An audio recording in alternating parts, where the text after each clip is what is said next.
Two defensive head coaches, Bill Belichick, Mike Tomlin, met last night with backup quarterbacks. Oh, Lord. So Tomlin had the better roster. Mike Tomlin was at home. Mike Tomlin has the better quarterback. Mitch Trubisky made the playoffs twice, and he lost, and they had about 250 yards. Tomlin is now 3-10 all-time against Belichick, and Mike Tomlin has lost 6 of his last 7 to rookie coaches. Hey, but he's never been under 500. I still contend Pittsburgh has a lot of talent. It's a top 5 or 6 roster. But what I was watching last night were 2 old defensive head coaches, nice resumes, 2 longest tenured coaches in the league that both Tomlin and Belichick need to look in the mirror and take a long, hard look at themselves and the cultures they've created. It is outdated. I mean, the Steelers offensively think the jet sweep is revolutionary. It's used in high school. The Patriots can't draft or develop wide receiver talent or tight end talent in the last decade to save their life. And do you really think if you gave Kyle Shanahan, Andy Reid, Sean McVay, Sean Payton, Pittsburgh's offense, it would look like this? I mean, I know it's Trubisky and Kenny Pickett, but would it look like this? This is embarrassing. I mean, Pittsburgh's got a really good young tight end, 2 excellent wide receivers. I don't love both their backs. And the O-line, come on. They've put draft picks and money into it. It's still okay, and it still looks like this. But, hey, they've never had a losing season. Boy, is that the standard for the Steelers? But these 2 franchises really feel like 2 middle-aged guys who want to brag about their college or high school days. It's ugly, and it shouldn't be. At least New England has an excuse. They let Belichick draft, and he can't. But Pittsburgh's front office has a history of finding gems everywhere. I don't think there's a franchise in the NFL that drafts better wide receiver and tight end talent over the last 20 years than Pittsburgh. Tomlin can't do anything with it. It doesn't matter if it's Bailey Zappi or Mac Jones or Kenny Pickett or Mitch Trubisky. These teams are a mile from relevance. The world has changed, and they're sitting bragging about tough football and special teams. And once again, I would like to point out that all through this league with quarterback injuries, when an offensive coach loses a starting quarterback, Shane Steichen is a playoff team today with Gardner Minshew. It's not man overboard. Arthur Smith, Taylor Heineke, he's leading his division over the favored defensive coach with the better quarterback, Dennis Allen. Mike McCarthy last year, criticize him all you want, went 5-1 with Cooper Rush. Zach Taylor, 32 of 37 this last weekend. Jake Browning, a backup at Jacksonville. Zach Taylor, offensive coach. Kevin Stefanski. I watched Joe Flacco last weekend. My jaw about hit the floor. I could not believe how good Joe Flacco was. He was outstanding. I watched Baker Mayfield and Sean McVay last year. They had 1 practice together. I watched Kevin O'Donnell and Josh Dobbs, Minnesota this year. They had no practices together. None. Trubisky's been in the building now for a while.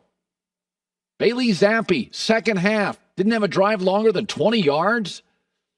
I mean, I know they're respected and they'll get statues outside the stadium. These teams feel like a mile away from relevance. You never want to lose your starting quarterback.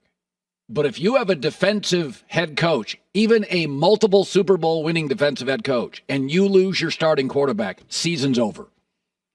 If you have an offensive coach and you lose your quarterback, you can lead your division. You can be viable. I've got multiple examples. I have Joe Flacco in Cleveland.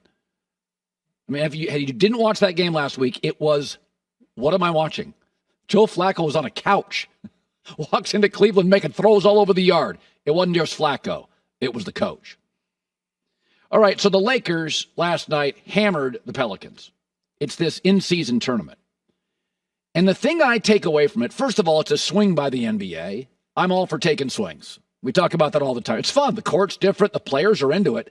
They get $500,000 to the winning team. Now, to LeBron James, that means nothing. But he is totally focused.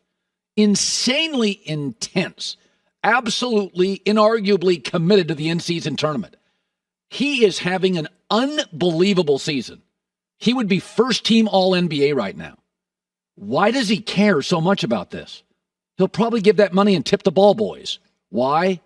I believe there's only one thing he's never surpassed. Oh, he's surpassed it, MJ. But in the minds of the MJ fans, that's the last hurdle. And winning the first in-season tournament is something else you can put on the Wikipedia page. And LeBron is keeping score because he's surpassed Kareem in points. He's surpassed Kareem in minutes. He's won the first in-season tournament. He's now fourth all-time. He just passed Steve Nash in assists. He's climbing up that list. He has nothing, no other hurdle. Well, he'll never win 6. Well, Bill Russell won 11 titles, almost double Michael Jordan.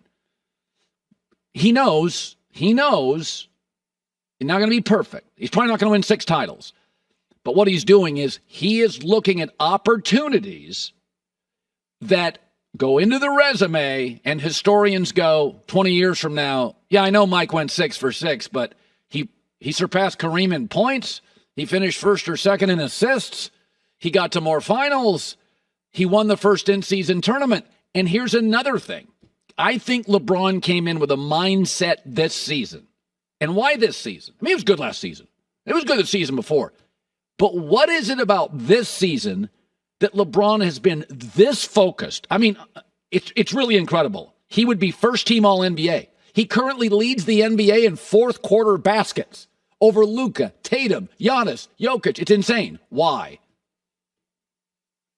He's 39. 39 was Michael's last year. First year, only year, he averaged under 20 points. So when historians look back at Michael's last year, he averaged like 18, 19 a game. They're going to look at LeBron James at 39 and go, bruh, he was first team All-NBA. I think the in-season tournament, LeBron has taken it completely seriously to add to his Wikipedia NBA resume. And I think he went into this season at 39 knowing that's when Michael hung it up. And Michael was not washed, but Michael was done. He wasn't vertical, only season under 20. And you'll look at LeBron and go, he hadn't been this good in 6 years. This is a testament to something we all now have to acknowledge. LeBron is on a short list and may lead it as the greatest athlete in American sports history. Let that bake in. 39 years old. Basketball, you play the offensive end, the defensive end. This is not football. Brady watched defense, special teams. LeBron's on the floor for all of it. And I have watched parts of every Laker game this year, I think, almost every Laker game. He's been the best player on the floor in virtually every game. The best player on the floor, and he's played KD. They got some games here against young stars. Best player on the floor. So I think when you get to be LeBron James, he went into this season knowing this was the time Michael hung it up. He was going to make a point, a historical comp. Not only am I not hanging it up, I'm one of the 5 best players in the league. Because what he did last night, 133-89, they're now in the play-in tournament championship against the Pacers. And I'm going to tell you something. LeBron is going to play one of his best games of the year. LeBron, he don't want to hear about Halliburton, that kid to the Pacers. He ain't got any interest in that. He is going to look at that game tomorrow in Vegas as resume stuff, all-time stuff, 20 years from now stuff. Hi, everybody. Thanks for watching. Subscribe here to get the latest from the show. Also, be sure to check out more of the best clips from The Herd or go watch a few segments from other shows on FS1.